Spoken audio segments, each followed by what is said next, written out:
पर्दाहरू यो अहिले पनि यो नलिन चोकबाट आएको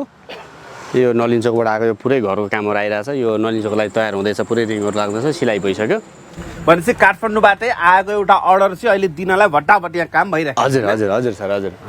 यसरी काम भइरहेछ यो चाहिँ कुन खालको पर्दा अहिले तपाईँको जान लाग्यो उहाँहरूले के को लागि अर्डर गर्नुभएको थियो त्यो पनि अलिकति बताइदिनुहोस् न यो उहाँहरूको घरको लागि फ्लोर अनुसारको कलर छ हजुर यो आफ्नो एउटा एउटा फ्लोरमा एउटा एउटा कलर लाउनु भने उहाँले चुज गर्नुभएको छ उहाँले थानको पर्दा रोजेर हामीले उहाँको साइज मेजरमेन्ट गरेर तयार गरेको हजुर ए थानको उहाँहरूले पहिला मलाई यो खालको कपडामा बनाइदिनु भनेर भन्नुभयो हजुर। त्यसपछि तपाईँहरूले चाहिँ उहाँहरूको साइज रुमहरूको साइज हेरेर चाहिँ हो। त्यो सिलाइ गरेर रेडी गरेर जाँदैछ उहाँको झ्यालझोका साइज नापेर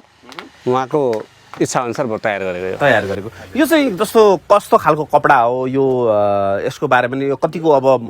महँगो सस्तो के हो त्यो पनि बताइदिनुहोस् यो त पुरै हेभीमा ब्ल्याकआउट पर्दा हो यो हजुर एकदमै राम्रो छ हेभी छ प्लेन पनि छ यो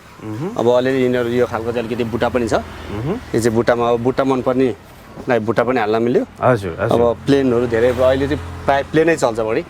प्लेनहरूलाई यो ठिक छ फेरि हजुर यो चाहिँ तपाईँहरूले पिसको आधारमा दिनुहुन्छ कि होइन यो चाहिँ हाम्रो मिटरको आधारमा के हुन्छ सर यसको खास गरी यसो छ यो चाहिँ मिटरमा आउने हजुर यो चाहिँ मिटरमा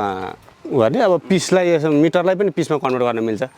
अब कति मिटरको कस्तो पिस बनाउने भनेर पिसमा कन्भर्ट गर्न मिल्यो